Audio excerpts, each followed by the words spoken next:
सुखदेव पीते से नारद पीते सुखदेव पीते से नारद पीते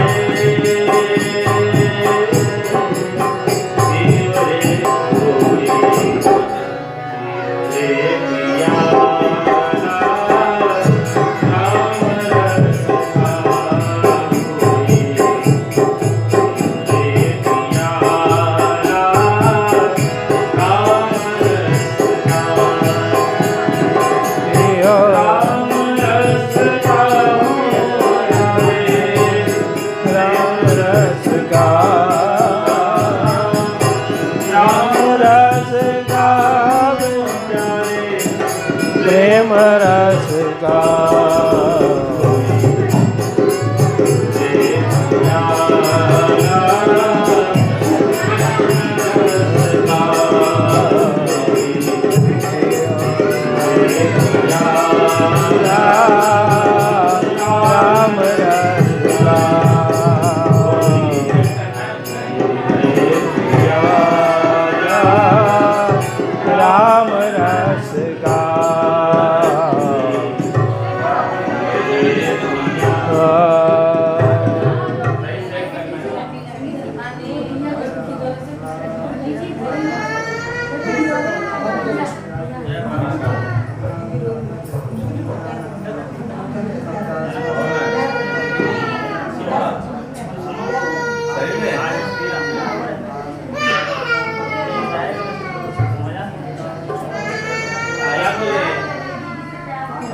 क्या बोले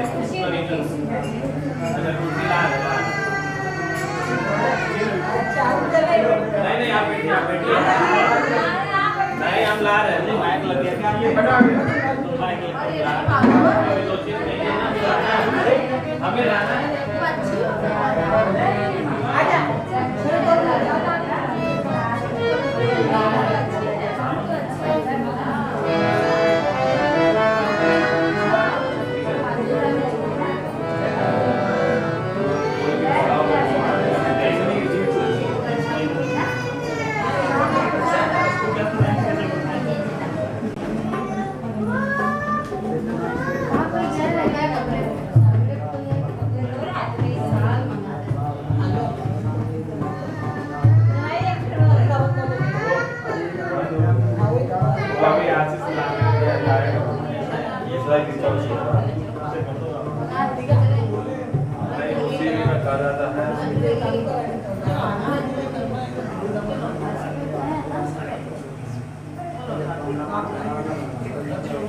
वो नहीं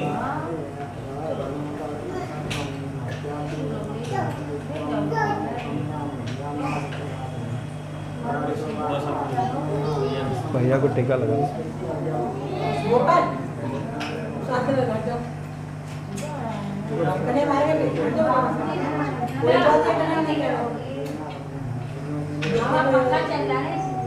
बच्चे क्या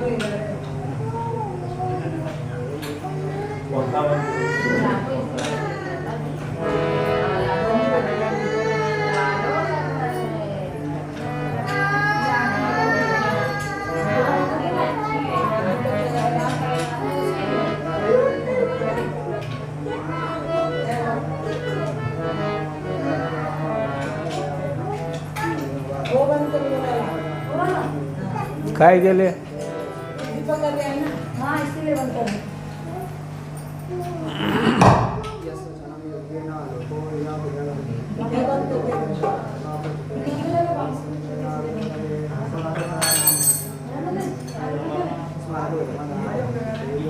वो नहीं आएगा, वो बड़ा हो गया ना, अभी कम हो जाए नहीं होगा।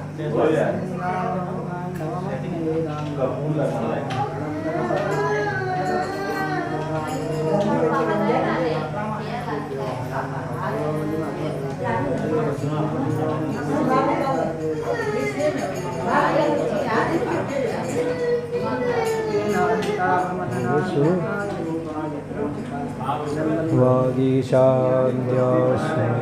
सर्वार्थानामुपक्रमे यं नत्वा कृतकृत्यास्तु तं नमामि गजाननम् अगजाननपद्मार्कम् गजाननमहर्निशम् अनेकदन्तं भक्तानाम् एकदन्तमुपास्महे आशासुराशि भवदङ्गवल्ली भासैवदासे कृतदुग्धसिन्धो मन्दस्मितैर्निन्दितशारदिन्दुर्वन्दे रविन्दासनसुन्दरत्वाम्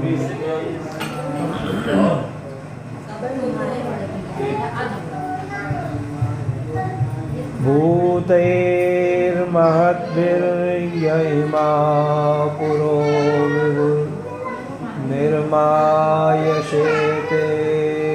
यदमूषु पूरुषः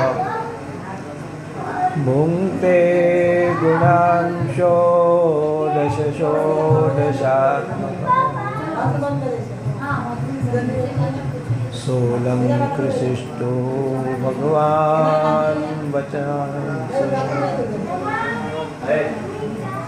नमस्तस्मै भगवते व्यासायामिततेजसे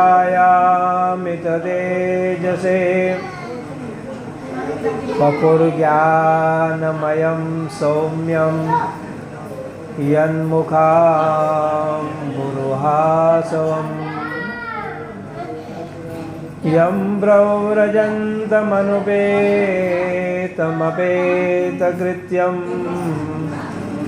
द्वैपायनो विरहकातराजुहाव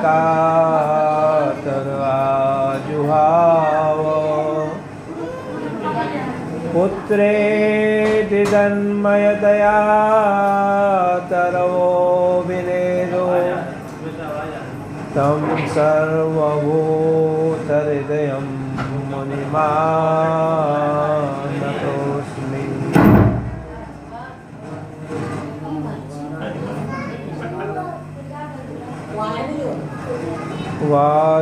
वागीशायस्य वदने लक्ष्मीर्यस्य च वक्षसि यस्यास्ते हृदये संवित्तं नृसिंहमहं भजे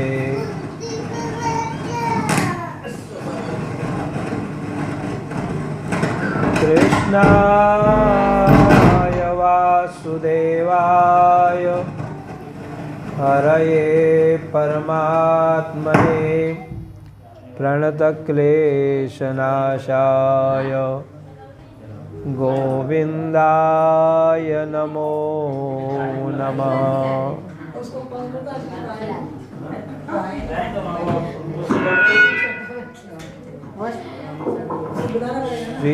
श्रियपतिर्यज्ञपते प्रजापतिर्दियांपतिर्लोकपतिर्धरापतिः पतिर्गतिश्चान्धकवृष्णिसात्वतां प्रसीदतां मे भगवान् सतां पदे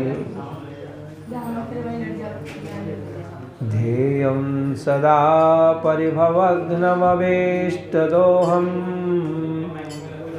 तीर्थास्पदं शिवविरिञ्चिनुतं शरण्यं भृत्यार्त्यं प्रणतपालभवाब्धिपोतं वन्दे महापुरुषते चरणारविन्दम्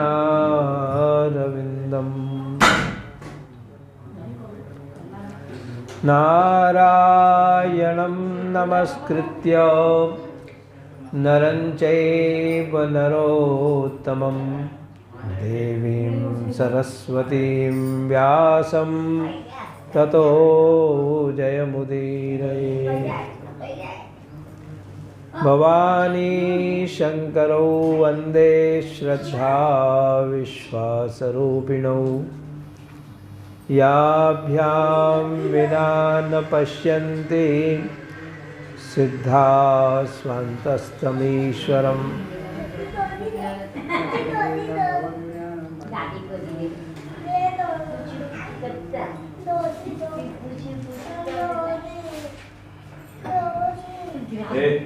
मारो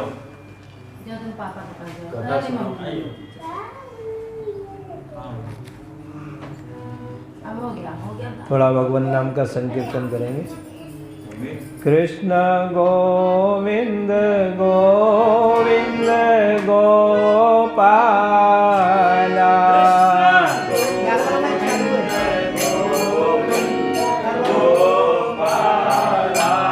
कृष्ण गोविंद गोविंद गोपाला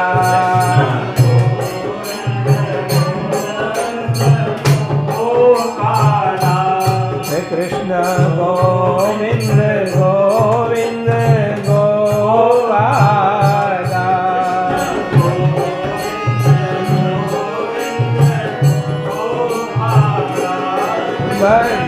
गोविंद गोविंद गोपाला कृष्ण गोविंद गोविंद गोपाला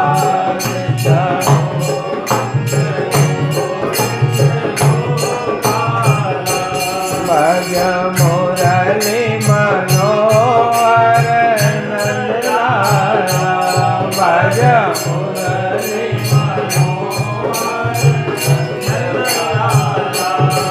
भज मुरली मनोहर नंदलाला भज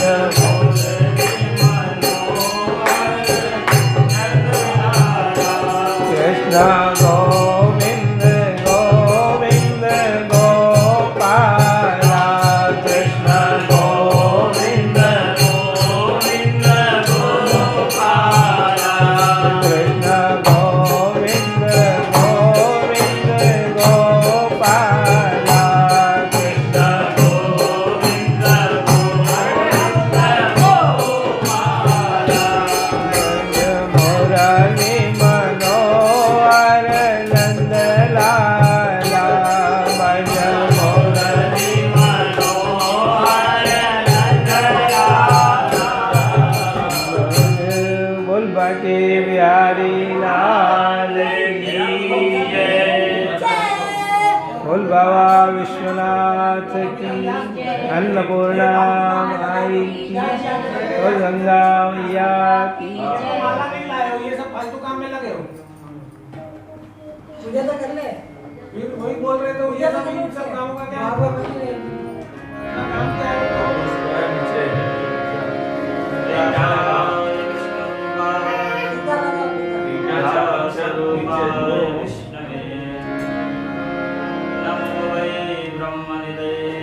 वसिष्ठाय नमो नमः।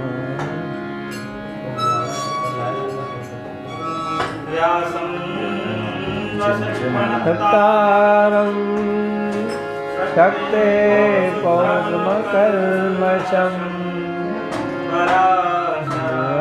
अयं वन्दे तप्तो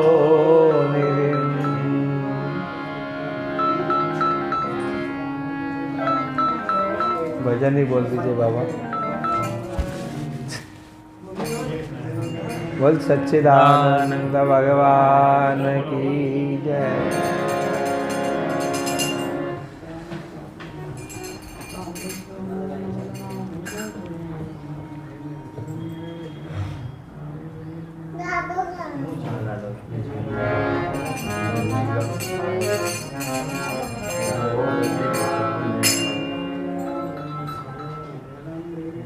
सब लोग अपने अपने स्थान पर बैठ जाइए।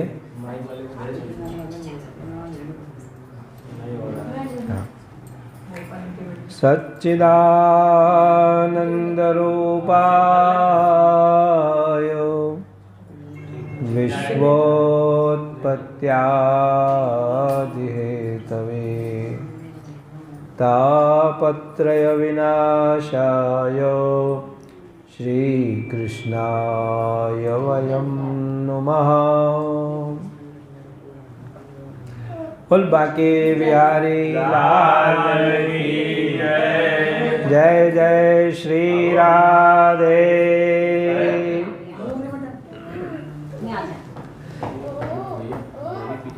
हम लोग भागवत श्रवण करने के लिए उपस्थित हुए। भागवत जिसको हम सुनने जा रहे हैं उसमें 4 बातें बतलाई गई। भक्ति, भक्त, भगवंत और गुरु।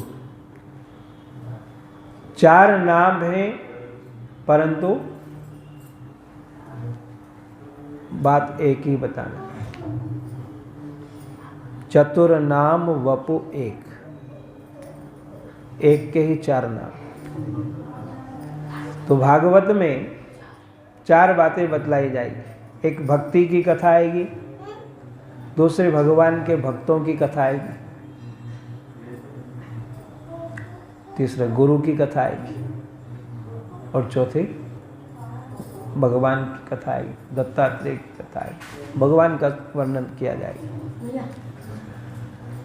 तो भागवत जो है उसमें 4 अक्षर हैं, भा, ग, व और त। भा से भाति सर्वेषु लोकेषु, समस्त लोकों में जिसका प्रकाश फैला हुआ। ब्रह्मलोक में ब्रह्मा जी उसका गान करते हैं, शिवलोक में भगवान शिव भी,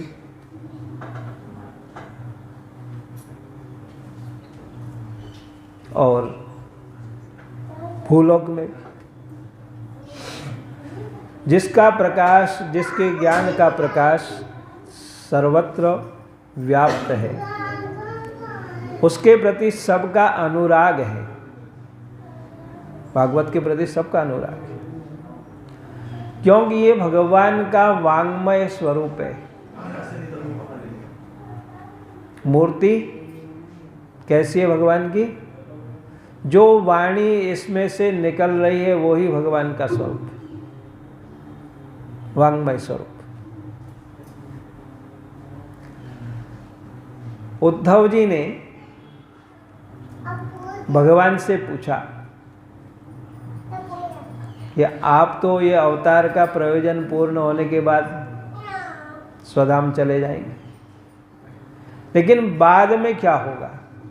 आने वाले जीवों का क्या होगा? वो सब किसकी शरण में जाएंगे? अभी तो जो आपके सामने है वो तो सन्मुख आपका दर्शन कर रहे हैं, आनंद ले रहे हैं, लेकिन बाद में क्या होगा? तो भगवान ने कहा, भाई देखो, मैं हर बार अवतार का प्रयोजन सिद्ध होने के बाद में या तो वैकुंठ में चला जाता हूँ, गोलोक में चला जाता हूँ, राम अवतार हुआ तो साकेत में चले गए, क्षीर समुद्र में चले जाएंगे, वहाँ जाके विश्राम करेंगे। लेकिन इस बार मैंने ऐसा निश्चय किया है कि मैं इस श्रीमद् भागवत में ही विराजमान हो जाऊँ। प्रविष्टोयम श्रीमद् भागवतार्णवम इस भागवत रूपी सुधा सिंधु में भगवान ने निवास किया, ऐसा भगवान ने वचन दिया। इसके कारण ये जो भागवत है ये कोई पुस्तक या कोई ग्रंथ ऐसा नहीं, ये भगवान का वांग्मय स्वरूप है, वाणी के रूप में भगवान इसमें से प्रकट होते हैं। कलयुग में प्रत्यक्ष देख नहीं सकते, लेकिन भगवान को हम सुन सकते, सुन के उनकी अनुभूति कर सकते। शास्त्र को श्रवण किया जाता है और सुन करके उसकी अनुभूति की जाती, क्योंकि उनको देखने के लिए तो दिव्य दृष्टि चाहिए, या तो व्यास जी की कृपा हो जाए। इतने लाखों लोग देख रहे थे, लाखों के सामने वो थे, लेकिन दिखा किसको? संजय, है ना। इतना बड़ा भारी विराट स्वरूप, उसको कोई नहीं देख सका, अर्जुन भी नहीं देख पा रहे थे। संजय ने व्यास प्रसादात, भगवान ने अर्जुन के सामने प्रकट किया, लेकिन फिर भी वो नहीं देख पा रहा है। तो भगवान ने क्या कहा? दिव्यम ददामि ते चक्षु, मैं तुम्हें दिव्य चक्षु देता हूँ, दिव्य दृष्टि देता हूँ। भगवान को देखने के लिए दिव्य दृष्टि चाहिए। तो भगवान के स्वरूप का दर्शन उस तरीके से हम नहीं कर सकते। अच्छा, भगवान का जो तेज है वो तो करोड़ों सूर्य से भी अधिक तेजस्वी है। भगवान सूर्य करोड़ों मील दूर है, लेकिन फिर भी हमारी आंखें उनको बराबर से देख नहीं सकती, आंखें बंद हो जाती सामने देखते हैं। तो जब करोड़ों सूर्यों से भी अधिक उनका प्रकाश, उनका तेज है, तो उसको हम कैसे देख सकते? इसलिए उनका अनुभव किया जाता है, अंतःकरण में उनकी अनुभूति होती है। तो ये जो भागवत है, ये भागवत में से भगवान वाणी के रूप में प्रकट होते हैं और कान के रास्ते से हमारे हृदय में जाते हैं। या तो कान से जाए या आँख से जाए, दो ही रास्ते हैं, और दोनों को बड़ी हिफाजत रखनी पड़ती। हाथी के कान बड़े और वो हाथी के कान बड़े हैं इसलिए हैं कि भैया श्रुति बड़ी होनी चाहिए, श्रुति अपनी सही होनी चाहिए, कान कमजोर नहीं होना चाहिए। किसी ने कुछ भी कह दिया, सुन लिया और ऐसा नहीं, श्रुति अच्छी होनी चाहिए।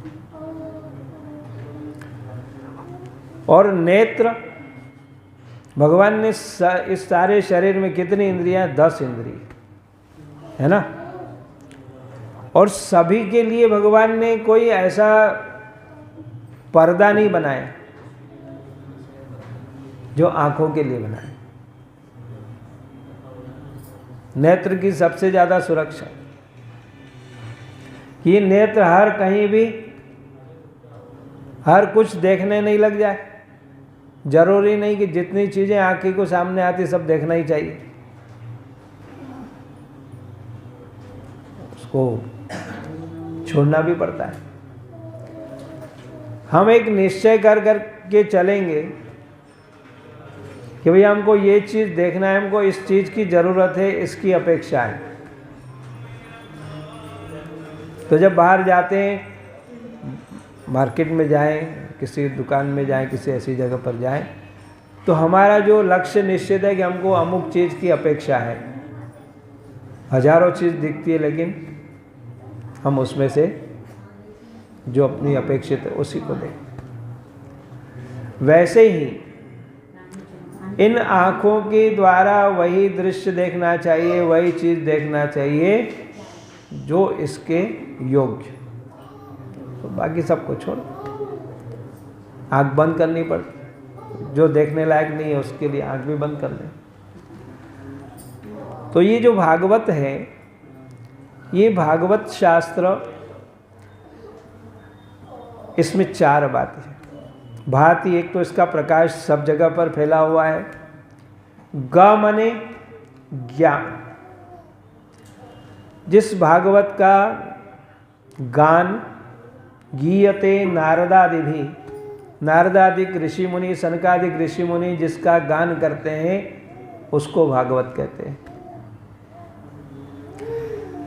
अथवा जिसमें भक्ति, ग माने ज्ञान, व माने वैराग्य, भक्ति ज्ञान और वैराग्य का जिसमें विस्तार पूर्वक वर्णन किया जाए उसको भागवत कहते हैं। वश्च विस्तारस्य वाचक। भक्ति ज्ञान और वैराग्य का विस्तार पूर्वक जिसमें वर्णन किया जाए उसको भागवत कहते हैं। और जो इसकी शरण में आता है उसको ये तारने वाली है, तो तारने वाली। तो इस भागवत में भक्ति ज्ञान और वैराग्य का विस्तार पूर्वक वर्णन है। जो इसका श्रवण करता है, श्रवण करने के बाद इसका चिंतन करता है, मनन करता है, खाली सुनना ही नहीं कि सुन लिया और हो गया। हमने तो सब कितनी बार सुन डाली, क्या कहते हैं, सुन डाली, सुन करके डाल दी। सुनना और सुन करके उसका फिर मनन करना, श्रवण मनन और फिर निधिध्यासन, तब तो कुछ लाभ होगा। सुनो और सुन करके मनन करो। जिस प्रकार से गाय वगैरह उनके सामने कुछ खाने का रखते हैं तो क्या करते हैं, जल्दी जल्दी, फिर बाद में शांति से बैठ करके उसकी जुगाली करते हैं। वैसे ही अब जल्दी जल्दी सुनना रहता है और सुन करके फिर बाद में शांति से बैठ करके थोड़ी देर उस चीज़ का मनन करना कि आज हमने क्या सुना है और इससे हमारे जीवन में क्या संबंध है इस बात का। तो इस भागवत में, ये भागवत भक्त्या भागवतम शास्त्रम, ये भागवत भक्ति जिसके हृदय में होगी, प्रेम के द्वारा ही इसको समझा जा सकता है। प्रेम से सुनोगे तो समझ में आएगी और इधर उधर घूमते रहोगे तो नहीं आएगी। अपने चित्त को स्थिर करना है एक जगह बैठ करके। हमको आज हमने ये 7 दिन के लिए ये काम रखा है,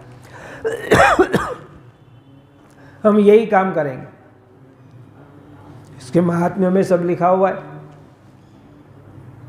कि सारी चिंताओं को छोड़कर, ऐसा नहीं कि सबका हम है ना हम सब करेंगे, ऐसा नहीं, ऐसा नहीं, इससे जो है वो काम नहीं चलता है। सबको थोड़ा थोड़ा कार्य बांट देना चाहिए, चिंता छोड़ देनी, तब उस चीज का आनंद ले पाएंगे। और नहीं तो सब काम में हम ही कर दें, कुछ नहीं होगा। तो ये भागवत शास्त्र है। इस भागवत में जिन भगवान को हम सुनने वाले हैं, क्योंकि भगवान का श्रवण है, उन भगवान के स्वरूप का वर्णन करते हैं कि पहले उसके स्वरूप को जानना चाहिए कि भाई जो हम सुनने जा रहे हैं वो है कैसा। तो भगवान का स्वरूप बतलाते हुए इस महात्म्य के आरंभ में बतलाया कि सच्चिदानंद रूपाय विश्वोत्पत्त्यादि हेतवे तापत्रय विनाशाय श्री कृष्णाय वयम नमः। भगवान का स्वरूप है सत्य स्वरूप। सत्य उसको कहते हैं भूत भविष्य और वर्तमान तीनों में जो एक समान रहता है। त्रिकाला बाधित सत्य, त्रिकाल में जिसके अंदर कोई परिवर्तन नहीं आता है। सुबह कुछ है और दोपहर को कुछ है, शाम को कुछ और, ऐसा नहीं। या आज कुछ और है, कल कुछ और होगा और आज से पहले वो कुछ और था, ऐसा नहीं। वो हमेशा एक जैसा है। इसलिए उसको सत्य कहते हैं, वो हमेशा एक जैसा रहता है। दूसरा है चैतन्य स्वरूप। उस चैतन्य के कारण ही सबकी सत्ता है। चिदंश नहीं होगा तो कुछ काम ही नहीं चलेगा। चेतन अंश जीव अविनाशी।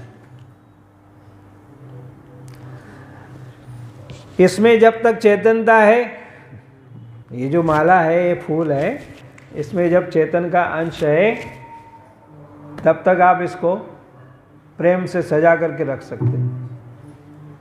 और उसने अपना, उसमें से जब वो अंश चला जाता है तो क्या कहते हैं, बासी हो गया, छोड़ दो। जब तक उस चैतन का अंश हमारे अंदर है, उस जीव में है, तब तक सब उसको प्रेम करते हैं। और जब उसमें से वो चीज़ चली जाती है तो क्या होता है, हटाओ उसको।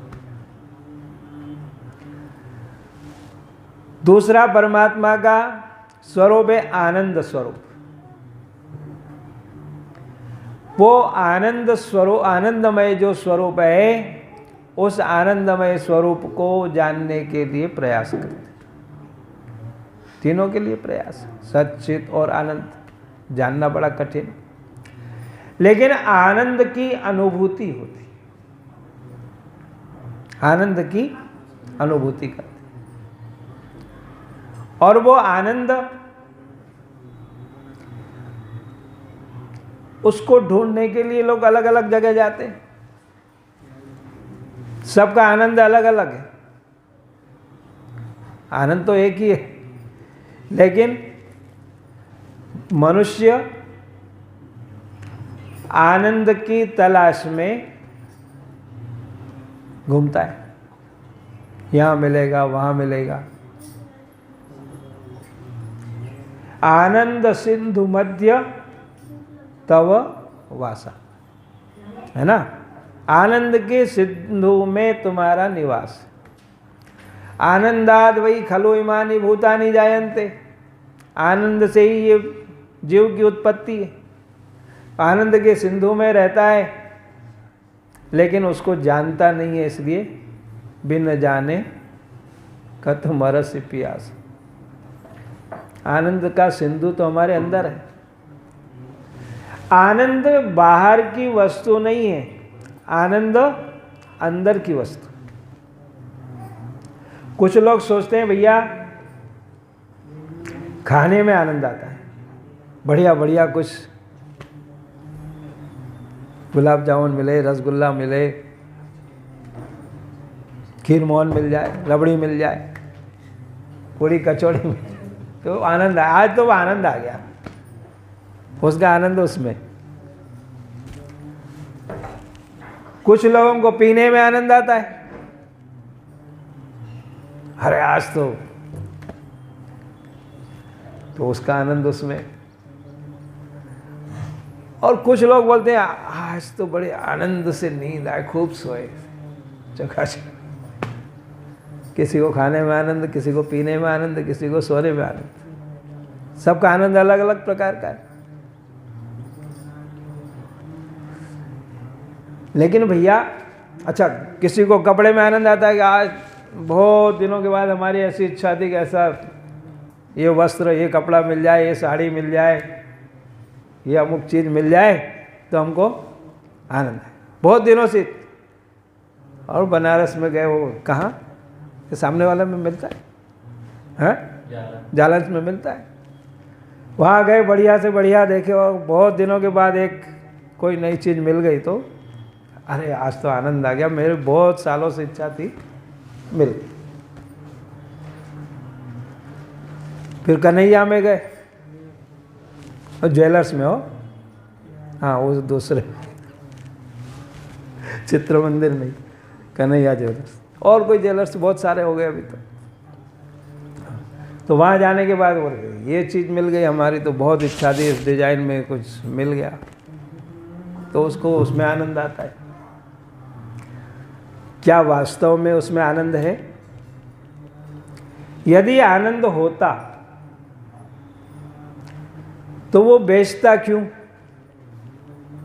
बेचता क्यों? कपड़े वाला वो साड़ी पहन करके भी दिखाता है ना, ये आपको बहुत अच्छी रहेगी, ये ले लीजिए। इसका मतलब साड़ी में आनंद थोड़ी है, तो कह रहा है भैया माल बेचना है, इसलिए तो उसको तो अपनी चीज बेचनी। उसको जब वो माल बिक जाता है तो उसमें आनंद आता है, माल में आनंद नहीं, उसके बिकने में आनंद। मिठाई वाला है, हमारे पड़ोस में मिठाई वाले, तो हम बचपन में यही सोचते थे कि जिसकी मिठाई की दुकान होती है उसका तो आनंद रहता है। रात को सोता होगा तो एक ट्रे इधर रखता होगा, एक ट्रे इधर रखता होगा, इधर करवट बदली तो इधर से कुछ ले लिया, इधर करवट बदली तो इधर से कुछ। परंतु मिठाई में आनंद नहीं। अब बड़े बड़े मिठाई वालों से मिलते हैं तो वो कहते हैं हमारे, अब कहते कितनी मिठाई खाते हो? अरे महाराज मिठाई खाने के लिए तो मना किया, मिठाई खाना नहीं है, मलाई खाना नहीं है, दूध पीना नहीं है, दूध छना हो है, सब चीज़ में प्रतिबंध हो गया। मिठाई वाले से बोलते हो इतनी दुनिया भर की मिठाई बनाते हो, इतने बड़े बड़े दुकान लगा के बैठे हो, तुमको आनंद नहीं आता है? अरे महाराज इसमें आनंद थोड़ी है, आनंद तो तब आता है जब सारी मिठाई बिक जाती है, लोग ले जाते, तब आनंद आता है। वैसे ही ज्वेलरी वाला भी, नहीं तो वो भी जरा सब पहन करके बैठ जाए तो सब आभूषण पहन करके बैठ जाए, आनंद आ रहा है, अपने से ज़्यादा लगा के बैठ सकता है, लेकिन उसका आनंद उसमें नहीं है। उसका तो वो आभूषण बिक जाए तो उसको आनंद होता है कि आज आनंद आया, आज अच्छी बिक्री हुई। तो संसार के किसी भी पदार्थ में आनंद नहीं है, सुख नहीं। आनंद तो केवल अपने आप के अंदर है। आनंद का जो झरना है, स्रोत है, वो हमारे अंदर है।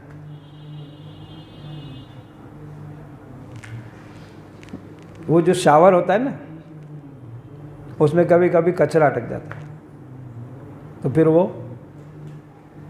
पानी छोड़ता नहीं है ना। तो वैसे ही हमारे यहाँ भी क्या बोलते हैं, यहाँ पर सहस्रार है ना, वहीं पर वो आनंद का स्रोत है, आनंद का झरना हमारे यहाँ पर है।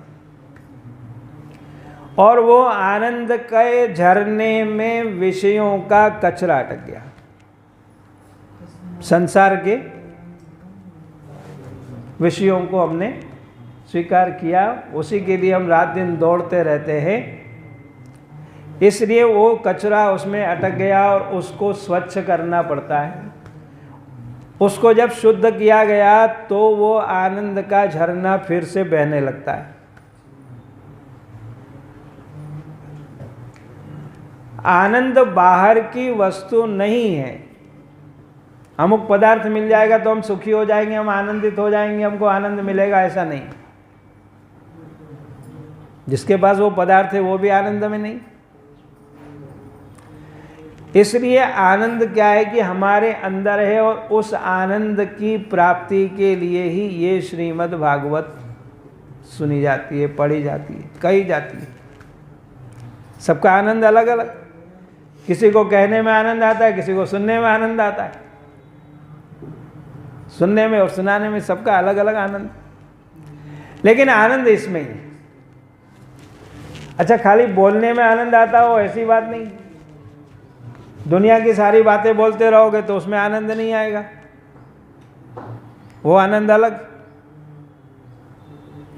कृष्ण कथा, राम कथा, जो भगवत चर्चा है, उस भगवत चर्चा को कहने में, सुनने में जो आनंद आता है, वो आनंद संसार की बातों में नहीं आता।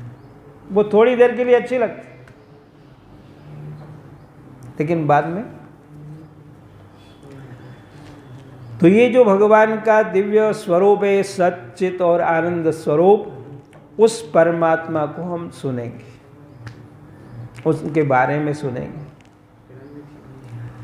उनका जो कार्य है, उस परमात्मा का जो कार्य है वो विश्वोत्पत्त्यादि है, तवे इस संसार को बनाना, इसका पालन करना, इसका संहार करना, ये उसका काम। तापत्रय विनाशाय, 3 प्रकार के उनके कार्य, 3 स्वरूप हैं और 3 उनके कार्य, और 3 प्रकार के ताप हैं। तापत्रय विनाशाय, दैहिक, दैविक, भौतिक, त्रिविध ताप।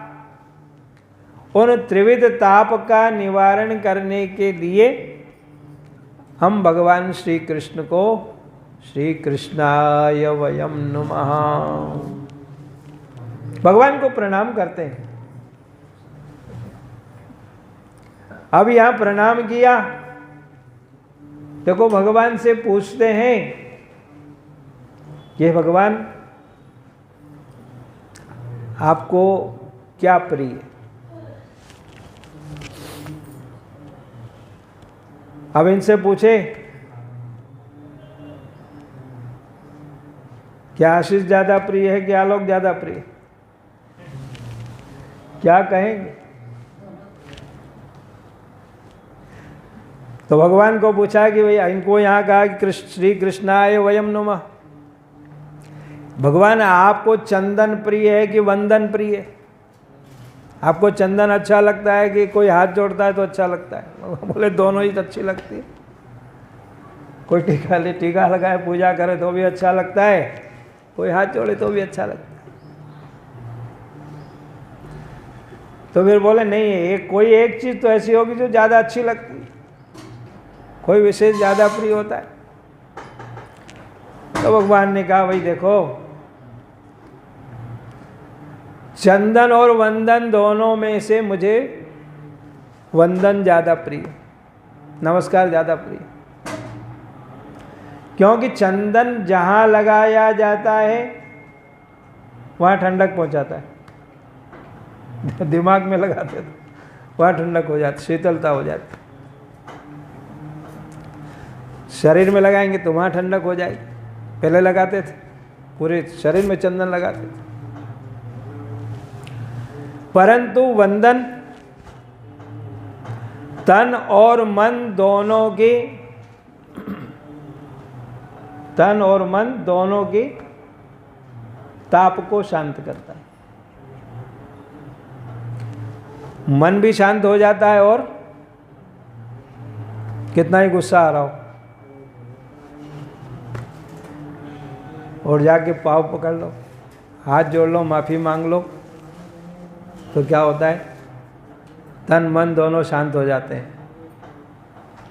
हमारे गोड़ छू लिए भैया। तो ऐसे ही भगवान को भी वंदन विशेष प्रिय है, कि उनको जो प्रणाम करता है तो भगवान प्रसन्न होते हैं। इसलिए यहाँ महात्म्य के आरंभ में श्री कृष्णाय वयम नमः, भगवान को प्रणाम करना। बहुत सारी बातें हैं। अब ये भागवत यहाँ जो है व्यास जी का स्मरण है, सुखदेव जी महाराज का प्रणाम, उनको वंदन किया गया और महात्म्य का आरंभ करते हैं। वैसे सबका सुना हुआ है, फिर भी हम लोग तो यहाँ पहली बार सुन रहे हैं, है ना।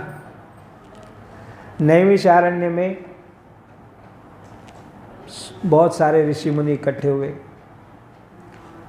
और उन ऋषियों में अब सब लोग प्रश्न करेंगे तो बात नहीं बनेगी। शौनक जी को उन्होंने अपना मुखिया बनाया और उन्होंने प्रश्न किया। तो वहाँ वो सब ऋषि मुनि बैठे हुए हैं, उनमें से शौनक जी ने एक दिन, उनका नियम था,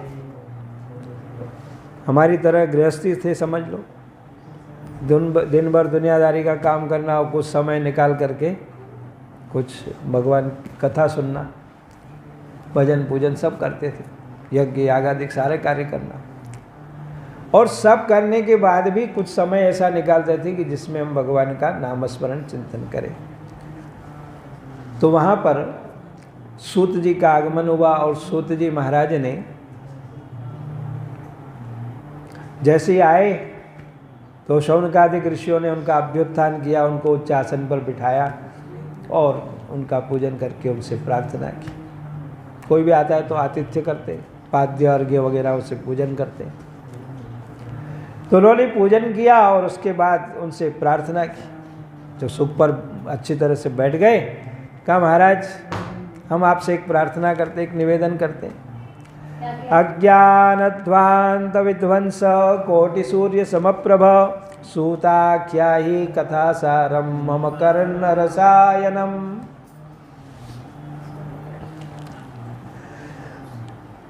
तो उनकी बात को सुनकर वो कह रहे हैं कि महाराज आप तो अज्ञान रूपी अंधकार को दूर करने में करोड़ों सूर्य के समान हैं, ये ना बहुत ज्ञानी है। आप कृपा करके हमको ऐसी कथा का सार सुनाइए। कथा सारम ब्रूहि मम कर्ण रसायनम। इन कानों को सुनने की आदत है, लेकिन ये दुनिया की बातों को सुनते हैं, विषय की बातें सुनते हैं। आप कथा, बाप कथा, लोक कथा, राज कथा, काम कथा, ये सारी कथाएं सुनते हैं। और सुन करके और कोई चीज छूट जाए, अरे मैंने बराबर नहीं सुना, जरा एक बार और कहना। क्या कहा? मेरा ध्यान जरा इधर उधर था, क्या कहा? वैसे भगवान की कथा में हो तब तो बात ठीक है। तो ये कह रहे हैं कि महाराज इन कानों को विषय की वार्ता सुनने की, दुनियादारी की कथाएं सुनने की आदत पड़ गई और ये कान खराब हो गए। इनको भगवत कथा अच्छी नहीं लगती। तो आप ऐसा करो कि कथा सारम ब्रूहि, हमको कथा का सार सुनाई। कथा तो बहुत है, हरि अनंत, हरि कथा अनंत, बहुत सारी कथाएं, लेकिन कथा का सार आप हमको सुनाए जो वो कैसा हो कि मम कर्ण रसायनम, कानों में जाकर के रसायन का काम करे। जो इन कानों को आप कथा, बाप कथा, लोक कथा, राज कथा, काम कथा, ये सारी कथाएं सुनने की आदत पड़ी हुई ना, तो वो रसायन जा करके और इन कानों को स्वच्छ कर। कृष्ण कथा इसमें जाएगी, भगवत कथा इसमें जाएगी, तो ये कान पवित्र हो जाएगी। इसलिए कर्ण रसायनम कहा है। और रसायन उसी को कहते हैं जो मात्रा उसकी बहुत कम होती है। औषधि बोलेंगे तो बहुत सारी हो जाएगी, लेकिन रसायन एक सुई की नोक पर लगा करके जरा सी हमारी जिह्वा पर लगा दिया जाए, हमको खिला चटा दिया जाए, उसमें सब आधी व्याधि समाप्त। उसका नाम है रसायन, छोटी से छोटी मात्रा में। वैसे ही ये कथा का सार हमको आप बतलाइए, क्योंकि कथा तो बहुत बड़ी है, 18,000 श्लोक है। और कथा भी बहुत है, क्योंकि व्यास जी का ये सबसे अंतिम पुराण है, अंतिम कथा, अंतिम ये पुराण इन्होंने बनाया, 18वां पुराण। इसके पहले 17 महाभारत लिखा। ये सब बनाने के बाद तो इसलिए क्या है कि व्यास जी ने सबका कुछ न कुछ अंश इसमें दिया है, इसका महत्व ज़्यादा पड़ गया।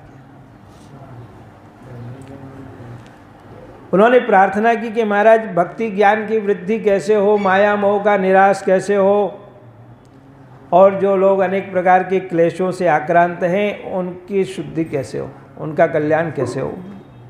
श्रेयसाम यद भवेत् श्रेयः, कल्याण चाहने वाले का कल्याण हो जाए, भगवान की प्राप्ति हो जाए। और मेरी ये प्रार्थना है कि जैसे चिंतामणि होती है वो जिसको मिल जाए,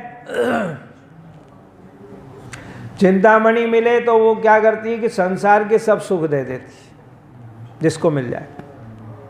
कल्प वृक्ष के नीचे जाके बैठ जाओ तो वो स्वर्ग के सुख देता है। लेकिन गुरु जिसको अच्छा मिल जाए, सद्गुरु की कृपा हो जाए तो प्रयच्छति गुरु प्रीतो, गुरु प्रसन्न हो जाए तो वैकुंठम योगी दुर्लभम, बड़े बड़े योगियों को भी जो वैकुंठ नहीं मिलता है, भगवान का लोक नहीं मिलता, वो लोक गुरु की कृपा से मिल जाता है। उनकी ये सब बात सुन करके सूत जी बड़े प्रसन्न हुए। साधु महात्मा के पास जाओ, किसी महापुरुष के पास जाओ तो संसार की बातें मत करो, दुनियादारी की बात मत करो, मेरा कल्याण कैसे हो ये बात पूछना चाहिए। तो बड़े प्रसन्न हुए सूत जी उनकी बात को सुनकर के, और उन्होंने कहा भाई देखो, भक्ति ज्ञान और वैराग्य को बढ़ाने वाला, भगवान कृष्ण को प्रसन्न करने वाला, भगवान की प्राप्ति कराने वाला और इस काल रूपी सर्प से बचाने वाला, क्योंकि काल रूपी सर्प सबके पीछे लगा हुआ है। काल व्याल मुखग्रास त्रास निर्नाश है तब, उस काल रूपी सर्प के दुख से बचने के लिए मैं आप लोगों को भागवत सुनाऊंगा। उन्होंने पहले ही कह दिया महाराज आपकी भागवत तो क्या मालूम कितनी बड़ी है। हाँ, हम लोग कहते हैं 7 दिन में पूरी हो जाती, लेकिन 7 दिन में बहुत मुश्किल। ऐसे ऐसे लोग हुए जिन्होंने अपने जीवन के 60-60 वर्ष तक नित्य कथा सुनी और फिर भी भागवत का 10वां स्कंद भी पूरा नहीं हुआ।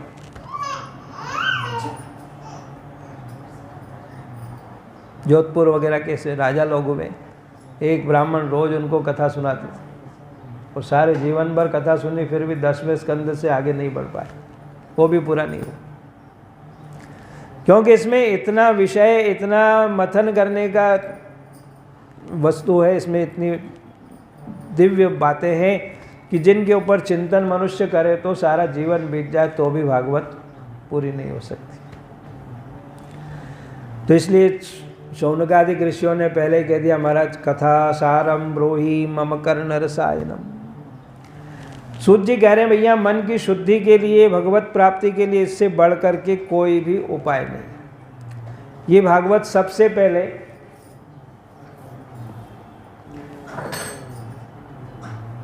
भगवान नारायण ने ब्रह्मा जी को सुनाई थी। सबसे पहले ब्रह्मा जी को जब प्रकट किया और ब्रह्मा जी चिंतित थे तो उन्होंने 4 श्लोकों वाली भागवत उनको सुनाई, उसका उपदेश किया कि इसका तुम चिंतन मनन करो, इससे तुमको पूर्व सृष्टि का ज्ञान हो जाएगा। भगवान ब्रह्मा ने नारद जी को सुनाया, नारद जी को सुनाया, उन्होंने भी 4 श्लोक। फिर नारद जी ने व्यास जी को सुनाया और व्यास जी महाराज ने ये 18,000 श्लोक बनाए और इतनी बड़ी भागवत हो गई। फिर इस भागवत को सुखदेव जी महाराज ने राजा परीक्षित को सुनाया। फिर आगे परंपरा चली तो व्यास जी ने, जब सुखदेव जी महाराज ने राजा परीक्षित को ये भागवत सुनाई और उससे उस राजा का मोक्ष हो गया, ऐसी इसमें कथा है।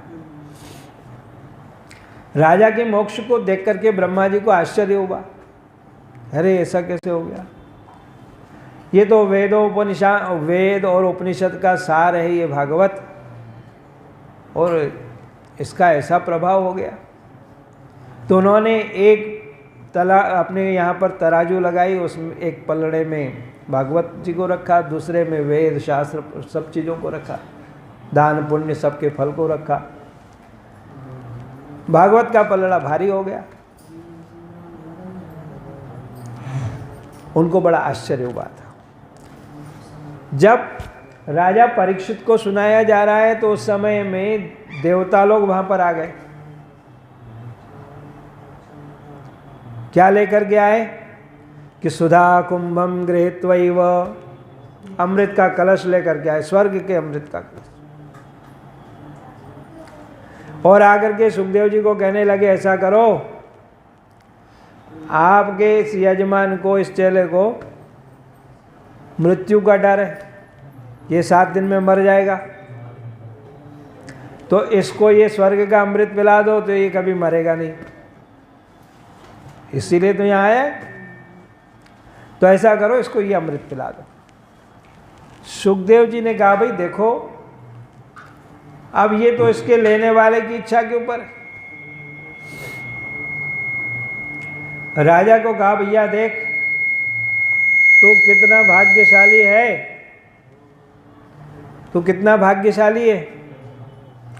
लोगों को जीवन में एक भी अमृत नहीं मिलता है और तुम्हारे लिए तो 2 अमृत आ गए। एक कथा अमृत आ गया और स्वर्ग का अमृत भी आ गया। तो बोलो तुम कौन सा पीना चाहते हो? क्या महाराज दोनों का मुझे गुण धर्म बताओ, लाभ बताओ, क्या फायदा है। तो सुखदेव जी ने कहा भाई देखो, एक है ये स्वर्ग का अमृत और एक है कथा अमृत। एक अमृत दिव्य जीवन देता है, दूसरा अमृत दीर्घ जीवन देता है। तुम दीर्घ जीवन चाहते हो कि दिव्य जीवन चाहते हो? खूब लंबी आयु, हजारों साल तक तुम मरना चाहो तो ऐसा चाहते हो? राजा बड़ा समझदार था। तो राजा ने कहा महाराज देखो, दीर्घ जीवन लेके क्या करेंगे? ये पेड़ पौधे, ये बड़े बड़े वृक्ष है, हजारों साल जी खड़े रहते है ना, ऐसे बड़े बड़े वृक्ष, इनके जीवन से इनको क्या लाभ है? ना ये कुछ खा पी सकते हैं, ना कुछ कर सकते हैं। इनकी सारी चीजों का उपयोग दूसरे लोग करते हैं। फूल पत्ती जो भी है, लकड़ी है, सब कुछ है, वो सब दूसरे ले जाते हैं। इनको इसका कुछ लाभ नहीं। कितना ही बढ़िया फूल लगा हो, कितना ही बढ़िया फल लगा हो, उसको क्या लाभ? तो ऐसी लंबी आयु लेके क्या करेंगे कि हजारों साल जिए? महाराज मैं तो दिव्य जीवन चाहता हूं, थोड़े दिन जीऊं लेकिन आनंद से जीऊं। तो मुझे दिव्य जीवन देने वाली जो भागवत की कथा है वो सुना। देवताओं ने कहा महाराज अच्छे से समझाया नहीं आपने। और तो सुखदेव जी ने कहा सीधी सी बात है, क्व कांच क्व मणि महान, ये एक कांच का टुकड़ा और एक मणि, कोई भी आदमी बता देगा कि भाई ये विशिष्ट है। तो भागवत तो विशिष्ट है, इसलिए राजा को ये पसंद है। असल में बात ये थी कि देवता लोग इस चीज के महत्व को जानते थे कि भागवत सुनेंगे तो हमारा पुण्य कभी क्षीण होगा नहीं और कभी हमको स्वर्ग छोड़ना नहीं पड़ेगा। हमेशा इसका आनंद लेंगे, वो पुण्य बढ़ाते रहेंगे, अपना काम चलता रहे। लेकिन उनको कोई उस विषय में वो अधिकारी नहीं थे, इसलिए सुखदेव जी ने उनको अनधिकारी जान करके राजा परीक्षित को ही कथा सुनाई।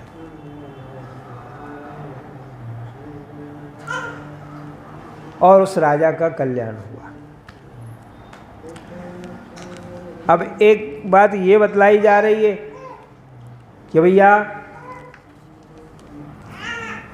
इस भागवत का महात्म्य नारद जी महाराज ने सनकादिक ऋषियों के मुख से सुना।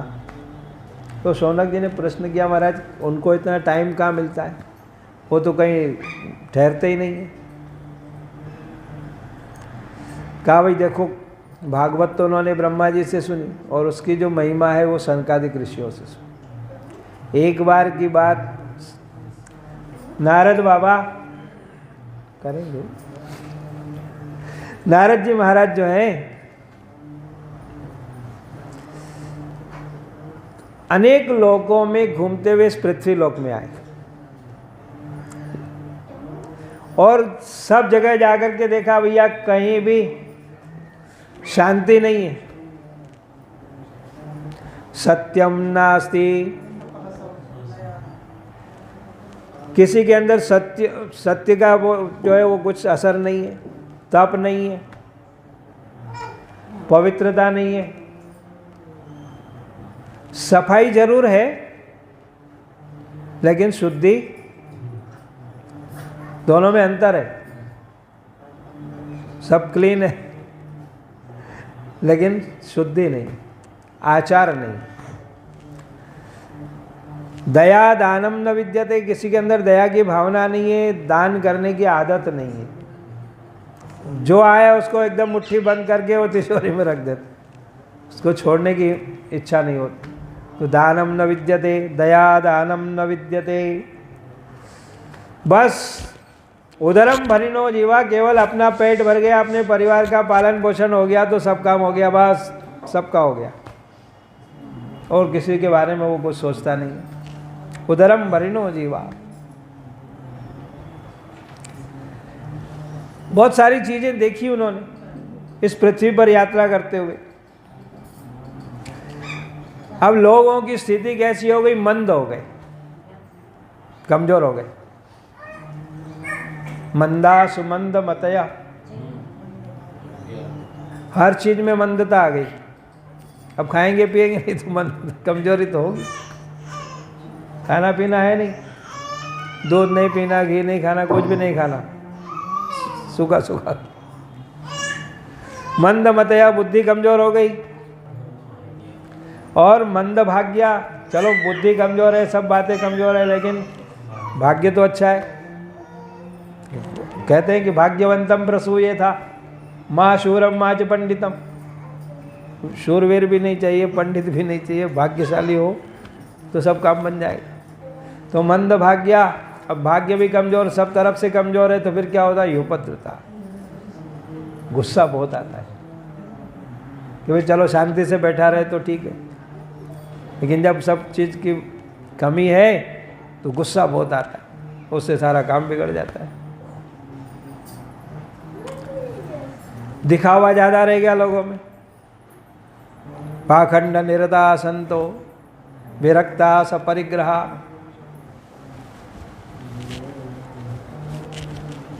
दिखाने के लिए सब चीज हो गई, भक्ति पूजा पाठ सारी चीजें दिखाने के लिए।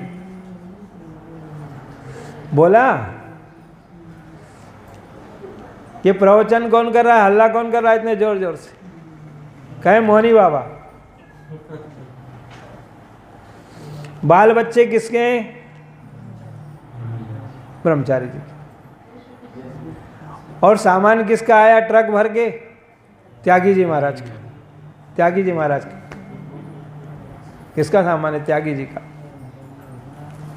नाम है शांति देवी। क्या नाम? शांति देवी। और मोहल्ले में हल्ला जो है वो बड़ी जोर जोर से कर। नाम लक्ष्मी देवी। लक्ष्मी को गोबर उठाते देखा। तो ऐसी विचित्र स्थिति नारद जी ने यहाँ पर देखी और ये सब देख करके उनके मन में बड़ी अशांति सी हुई, क्षोभ हुआ। तो आखिरी में वृंदावन पहुंच गए। वहां देखा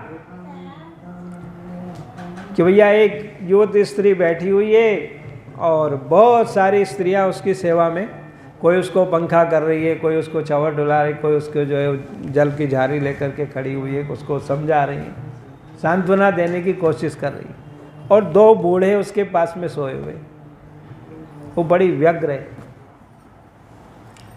ये देख करके नारद जी रुक गए कि आखिर बात क्या है, ये इतनी बेचैन है, और इसको इतने लोग, कोई पंखा कर रहा है, कोई उसको समझा रहा है, कोई कुछ कर रहा है। कुछ क्षण के लिए वहाँ रुके, उस स्त्री की दृष्टि उनके ऊपर पड़ी और उसने कहा, महाराज भो भो साधो क्षणम तिष्ठम मत चिंताम अपि नाश। महाराज अब थोड़ी देर के लिए रुक जाओ, और मुझे विश्वास है कि आपके रुकने से और आपके साथ वार्तालाप करने से मेरी चिंता दूर हो जाएगी। मत चिंताम अपि नाश।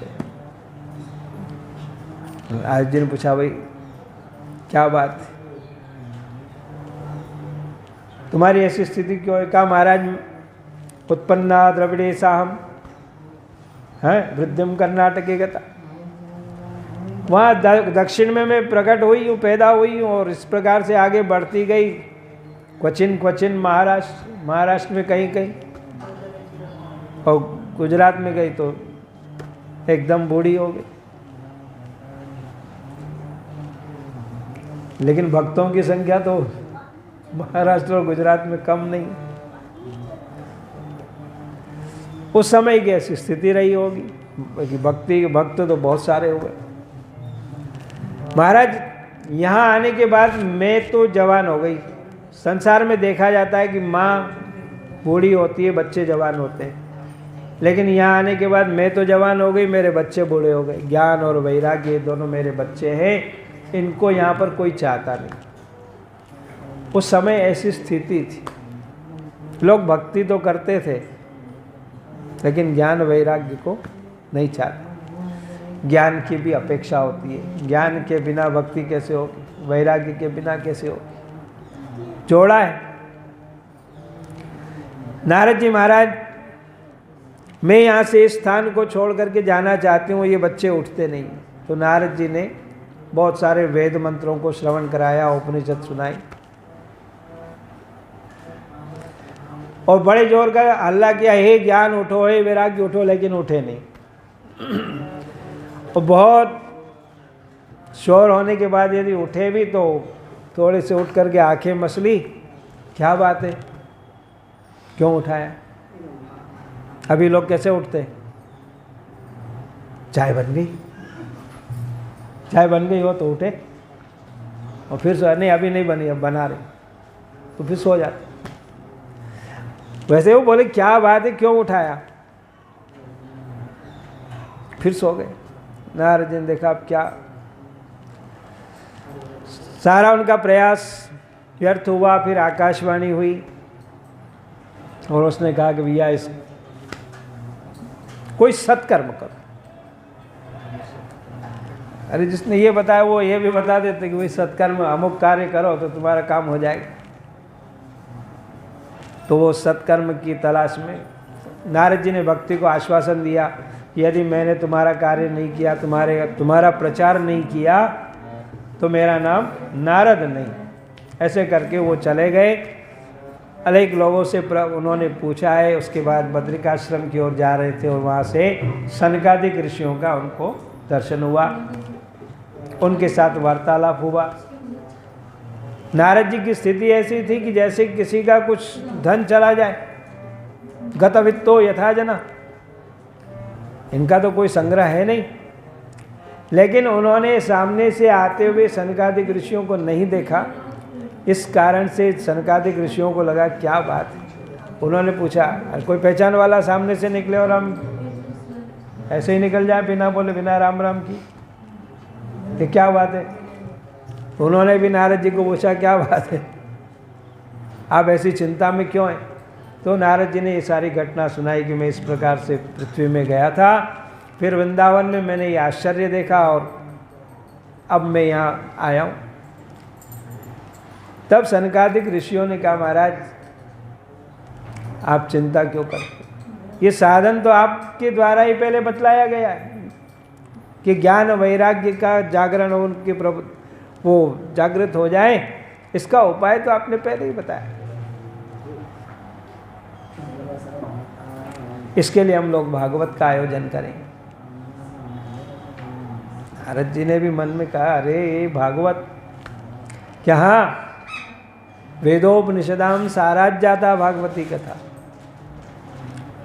और सार का जो जूस होता है, किसी भी चीज़ का,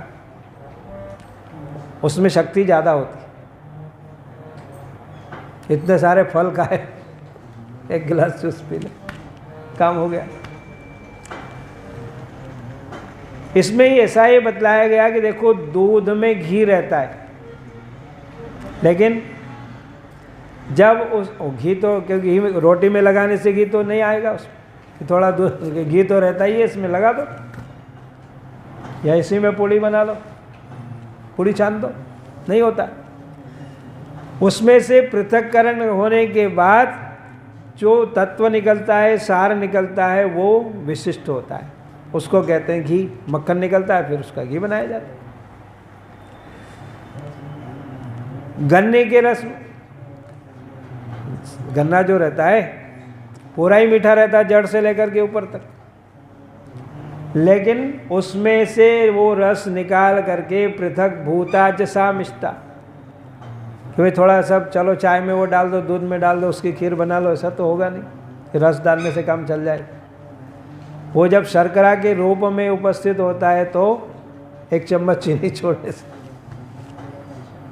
लड्डू भी मीठा हो जाता है। तो वैसे ही ये भागवत सब पुराणों, अच्छा क्या है कि निगम कल्प तरोर गलितम फलम है, वेद रूपी वृक्ष का ये फल है, बड़ा दिव्य फल है। उस पर फल लगा, दूसरे संसार के जितने फल होते हैं उसमें गुठली होती है, छिलका होता है, कुछ छोड़ने के लायक होता है, लेकिन ये फल ऐसा है कि इसमें न गुठली है न छिलका है, केवल रसमय फल है। और जिस फल को कोई तोता मुंह लगा देता है तो और विशिष्ट होता है, अरे तोते का झूठा है, बहुत मीठा होगा। वैसे ही उस वेद रूपी वृक्ष के ऊपर ये फल लगा और उसमें शुक ने मुख लगाया। शुक मुखाद अमृत द्रव संयुतम, अमृत द्रव, धर्म अर्थ काम मोक्ष सब कुछ इसमें से। ये भागवत जो है ना, उस वेद रूपी वृक्ष का फल है, इसमें धर्म अर्थ काम मोक्ष सब कुछ मिलता है। जो जिस कामना से, जिस भावना से इसका सेवन करता है, उसकी वो कामना पूरी होती है। सनकादिक ऋषि नारद जी को साथ लेकर के वापस नीचे की ओर आ रहे, हरिद्वार की तरफ। हम नीचे आए तो जो आनंद तट है वहाँ पर उन्होंने उसका आयोजन किया और वहाँ बैठ कर के ये कथा की महिमा गाई जाने लगी। तो आप कछु कहना चाह रहे हैं, कह दीजिए। हाँ,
के सिर ताज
जन्म जन्म से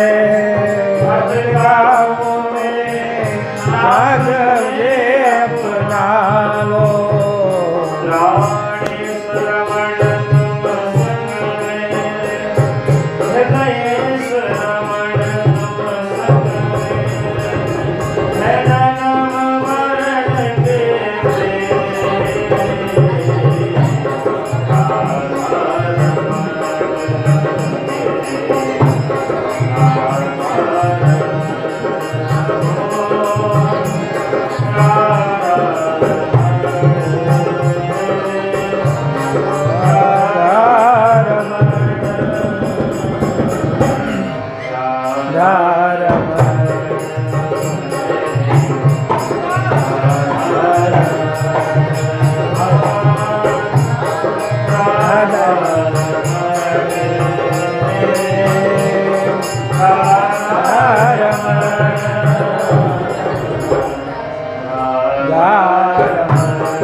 बोल बाके बिहारी लाल की।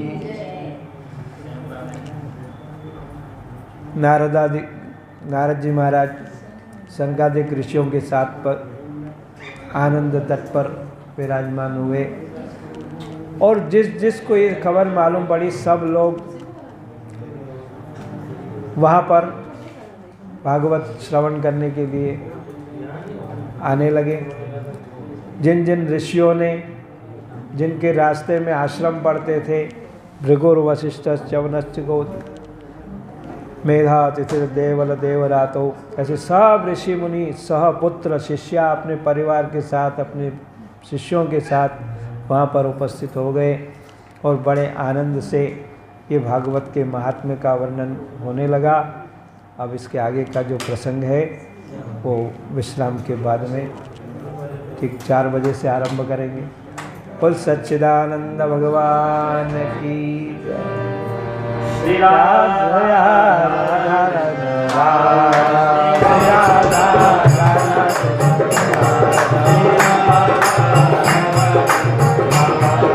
श्री राधा राधा हो गया